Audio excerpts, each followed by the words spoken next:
పవన్ కళ్యాణ్ అనే వ్యక్తి వైసీపీ గెలిపోవటంని ఎంతో కొంత ప్రభావితం చేయగలుగుతాడు.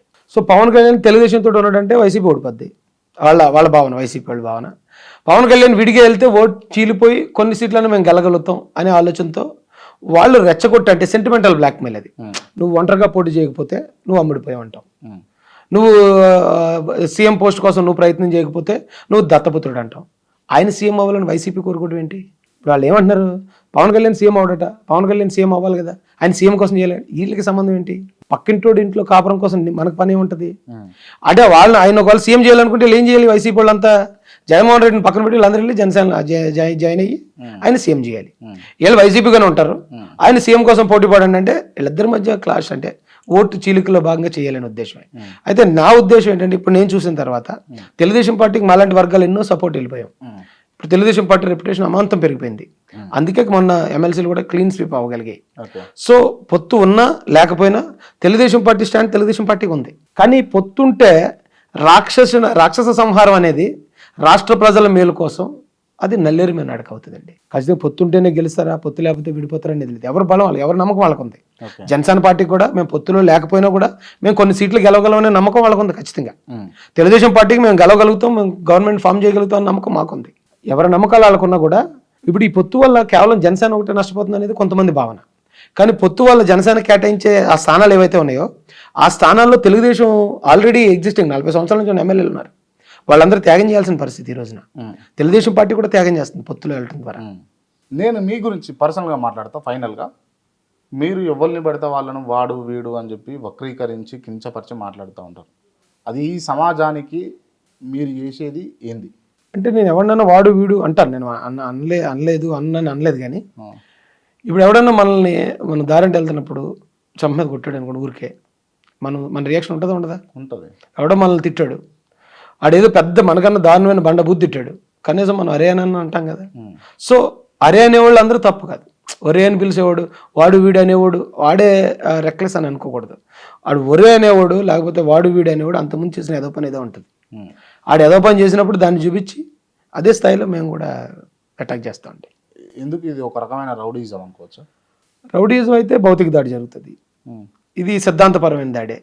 వాళ్ళు ఏదైతే మాట్లాడుతున్నారో దాన్ని మేము అడ్డుకోవటానికి, అంటే ప్రజల్లో తప్పుడు ప్రచారం వెళ్లకుండా అడ్డుకునే ప్రయత్నమే తప్ప ఏ రోజు మేము ఎవరి మీద భౌతిక దాడులు తెగబడింది లేదు. నా మీద 3 సార్లు అటాక్ జరిగింది. నా మీద అటాక్ చేసిన వాళ్ళందరూ నా వర్గానికి చెందిన చిన్న చితక వ్యక్తులే.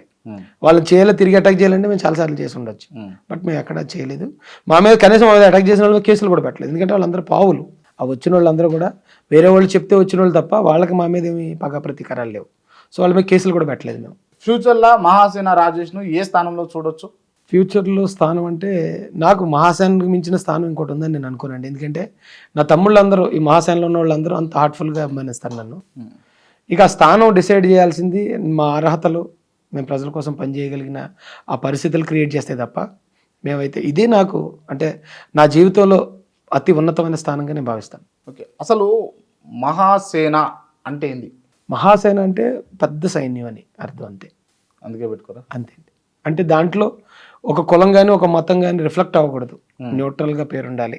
ఎందుకంటే మనం దళితులు అనగానే వర్గాలు అందరికీ మనం సపోర్ట్ చేస్తాం కాబట్టి ఒక కులం పేరు పెట్టుకుంటే ఇది ఆ కులానికి సంబంధించింది, ఈ మతం పేరు పెడితే ఆ మతానికి సంబంధించిందని వస్తుంది. కాబట్టి ఏది లేకుండా న్యూట్రల్గా ఉండాలనే ఉద్దేశంతో పెట్టిన పేరు అది మహాసేన అనేది. ఫైనల్గా అడుగుతున్నాను, టీడీపీలో చేరి మహాసేన రాజేష్ ఏం చేయాలనుకుంటున్నాడు? జగన్ ఓడించాలనుకుంటున్నాడు, అంతే. అంతే. జగన్ ఓటమి కోసమే టీడీపీలో చేరిండా? ఖచ్చితంగా అంతే. ఒకవేళ జరగకపోతే ఈసారి మళ్ళీ సరిగ్గా ట్రై చేస్తాను. అప్పుడు టీడీపీలోనే ఉంటారా? టీడీపీలో ఉంటాను. అంటే టీడీపీ వల్ల కాలేదు కదా అని కొత్త నిర్ణయాలు ఏమైనా తీసుకునే అవకాశాలు ఉంటాయా? టీడీపీ నుంచి మాకు ఏదైనా అవమానాలు, తీవ్రమైన దాడులు అలాంటివి ఏమైనా ఎదురైతే తప్ప ఈ పార్టీని వదలాల్సిన అవసరం లేదు మాకు. ఎందుకంటే మాకు ప్రత్యేకంగా రాజకీయ లక్ష్యాలు లేవండి. మాకు ఎవడైనా హాని కలిగించేవాడు ఉండకూడదు, మాకు మేలు చేసేవాడు ఉంటే చాలు అనుకునే పరిస్థితి మాది. కాబట్టి తెలుగుదేశం పార్టీలో కొనసాగుతాను నేను. థ్యాంక్ యూ అన్న, thank you so much. Thank you. And interview close చేసే ముందు నేను కొంతమంది ఆంధ్ర రాష్ట్ర నాయకుల పేర్లు కావచ్చు, వ్యక్తుల పేర్లు కావచ్చు, వ్యవస్థల పేర్లు కావచ్చు చెప్తా. వాటికి సంబంధించి మీరు 1 word ఆన్సర్ ఇవ్వాల్సి ఉంటుంది. ముందుగా మీరు అభిమానిస్తున్న నాయకుడు చంద్రబాబు నాయుడు.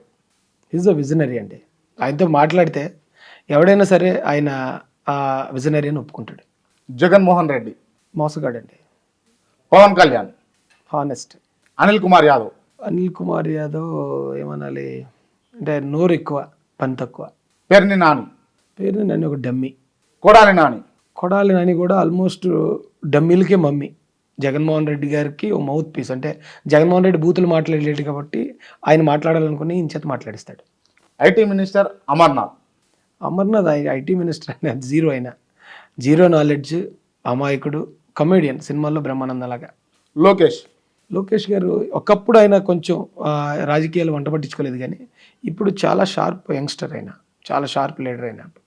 ప్రతి విషయం ఆయన పాదయాత్రలో మీరు ఒకసారి గమనించండి, ఆయన చాలా ఇది మారాడు మనిషి. కోటంరెడ్డి శ్రీధర్ రెడ్డి. జెన్యున్ పర్సన్, మంచి వ్యక్తి. శ్రీదేవి.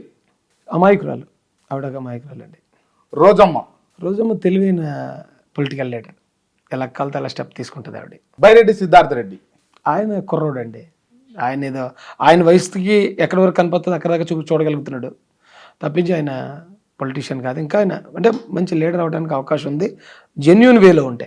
నేరస్తుల్ని, చీటల్ని సపోర్ట్ చేయకుండా జెన్యున్ వేలో ఉంటే మంచి లీడర్ అయ్యే అవకాశం ఉంది ఆయనకి. బైరెడ్డి రాజశేఖర్ రెడ్డి. రాజశేఖర్ రెడ్డి గారు ఆయన పెద్ద అయినా, ఆయన గురించి మనం అంత చెప్పాల్సినంత లేదు, కానీ నాకు పెద్దగా పరిచయం లేదు లేండి, ఆయన గురించి తెలియదు ఎక్కువ. అంబటి రాంబాబు. అంబటి రాంబాబు ఒక పిట్టల ధర. విడుదల రజని. విడుదల రజనీ గారు, ఆవిడ కూడా మంచి తెలివైన పొలిటీషియన్. ఎప్పుడు ఏ సందర్భంలో ఎటు జంప్ అయితే బాగుంటుందో అటు జంప్ అవ్వగలుగుతుంది, ఆలోచించగలుగుతుంది. మాధవ్. Gorantla Madhav power star. మహాసేన రాజేష్. రాజేష్ పక్కోడికి కష్టం వస్తే తనకు కష్టం వచ్చినట్టు బాధపడతాడు. క్రాంతి. ఆయన పనిచేసే ప్రతి ఛానల్కి పేరు తీసుకురాగలిగే సమర్థుడు. థ్యాంక్ యూ అన్న, థ్యాంక్ యూ సో మచ్.